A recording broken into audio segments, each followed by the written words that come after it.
Go with God. God's gonna sit this one out.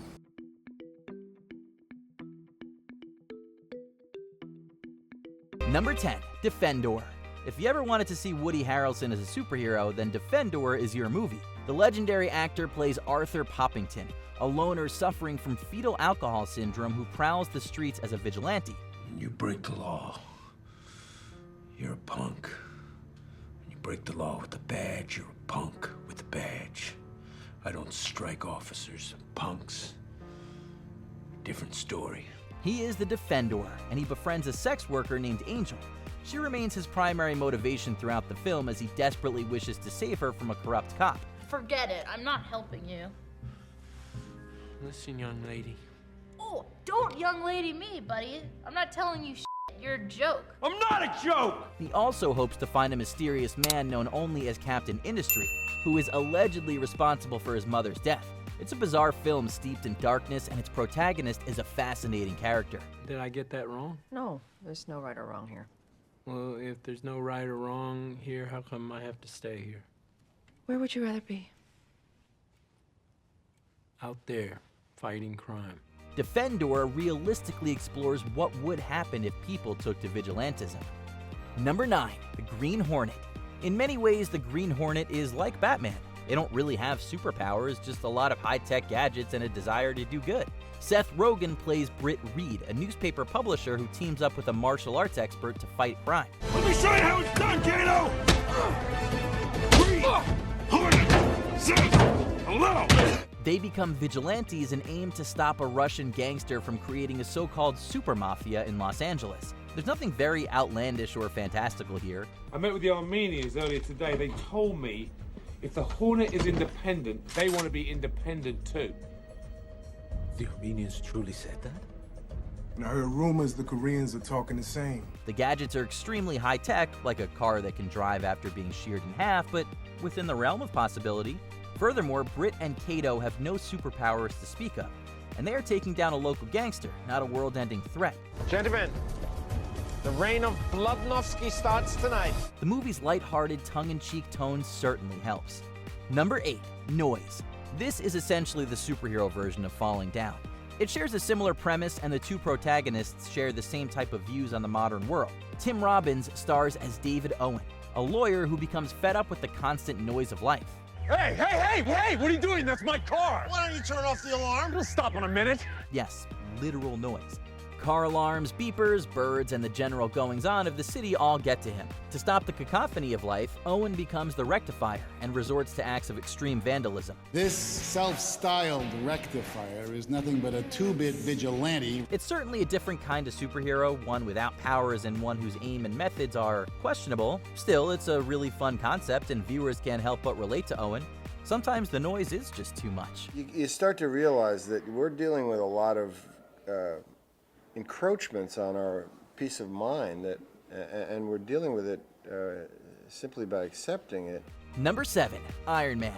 While it takes place within the MCU, Iron Man is easily the most realistic of the bunch. Of course, some suspension of disbelief is required. For your consideration, the Jericho. There's just no way that the Iron Man suit could exist today. But high-tech gizmos aside, the movie is surprisingly grounded in realism. Tony Stark isn't a quote-unquote superhero, but a weapons manufacturer who manages to build a kick-ass mech suit. There are also no fantastical elements to speak of. The great threat isn't some alien, but terrorists and another weapons manufacturer. Along the way, they fight with mech suits, rockets, and guns, not unearthly superpowers. It's quite ironic that one of the more grounded superhero movies gave rise to the MCU. Number 6, Super. This film from James Gunn is very similar to Defendor, only featuring a far more anti-heroic protagonist. Rainn Wilson plays a chef named Frank Darbo, who becomes depressed after his wife leaves him for a strip club owner.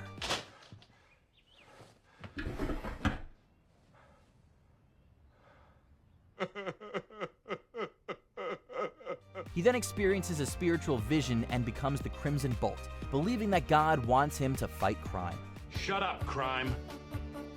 Here's the Crimson Bolt. Crime.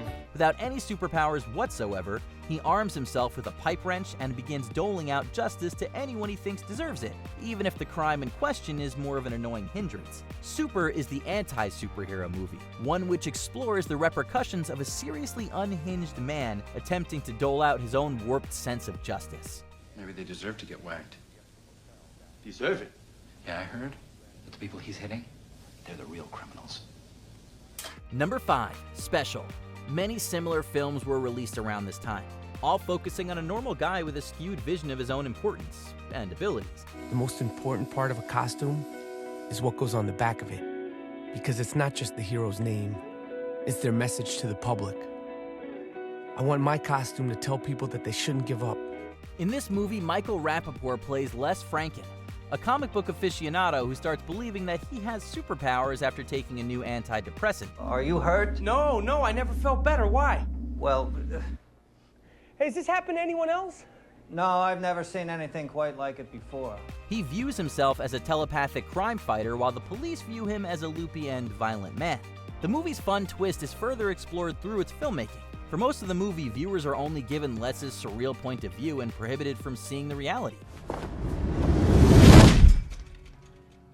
Les isn't really special, just hopped up on some hallucinatory drugs, but therein lies all the fun. Number 4. Boy Wonder. The titular Boy Wonder is Sean Donovan, an antisocial loner who is traumatized by the death of his mother at the hands of a carjacker. I really don't want to talk about it, Billy. No problem. Having grown up hating criminals, Sean starts taking crime into his own hands and begins working as a vigilante. He kills the likes of muggers and pimps, but his delusions eventually get the better of him and he ends up killing innocent people. You didn't save her. You made it worse. This is the ultimate anti-superhero movie.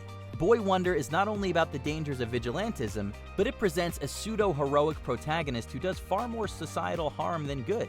Somebody made the decision to end her life. Piece of shit walks around every day, going through it like it never happened. It's a wonderful subversion of the superhero genre, portraying vigilantism as the harmful and unfulfilling endeavor that it is. Number 3. The Punisher. This superhero has always been one of Marvel's more unique creations. Frank Castle is a very damaged man. To get back at Castle for the death of his son, Howard Saint has his entire family slaughtered. And not just his immediate wife and children. Big crowd tonight, Mr. Saint. You look beautiful, Mrs. Saint. Little prick. No, his entire family. This in turn kickstarts a whole cycle of revenge, as Castle looks to get back at Saint for getting back at him. Armed with nothing but his military-grade hardware and desire for revenge, Castle becomes the Punisher and starts punishing. I used to get upset when I had a flat tire. I used to get upset when a plane was delayed. I used to get upset when the Yankees won the series. So if that's what upset means, then how do I feel now? The movie is a grounded action drama, utilizing everyday weapons over fantasy or science fiction elements. The violence is also depicted in a realistic and very bloody manner.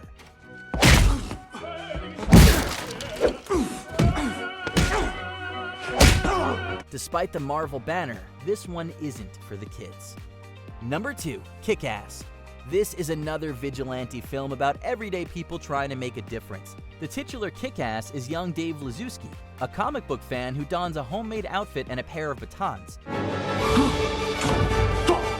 Come on, bring it on! He teams up with a deranged former cop dressed as a Batman-type hero and his young daughter who he has trained to be a ruthless killer. Together they conspire to take down not a world-ending threat, but a local mob boss. Who?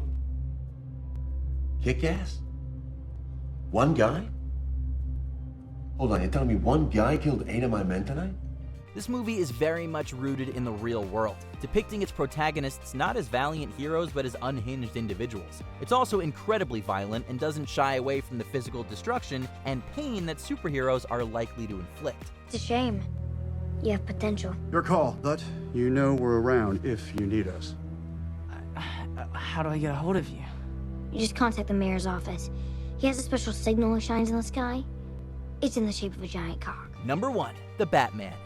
Bruce Wayne has always been one of the more realistic superheroes. I don't care about that.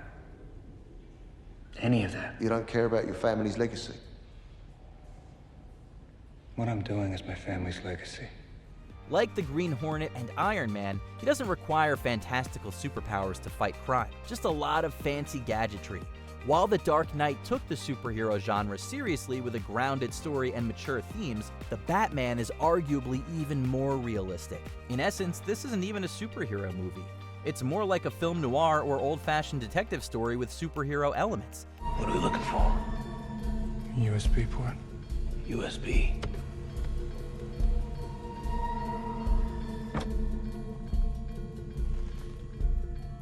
What? And even then, the superhero elements are very light.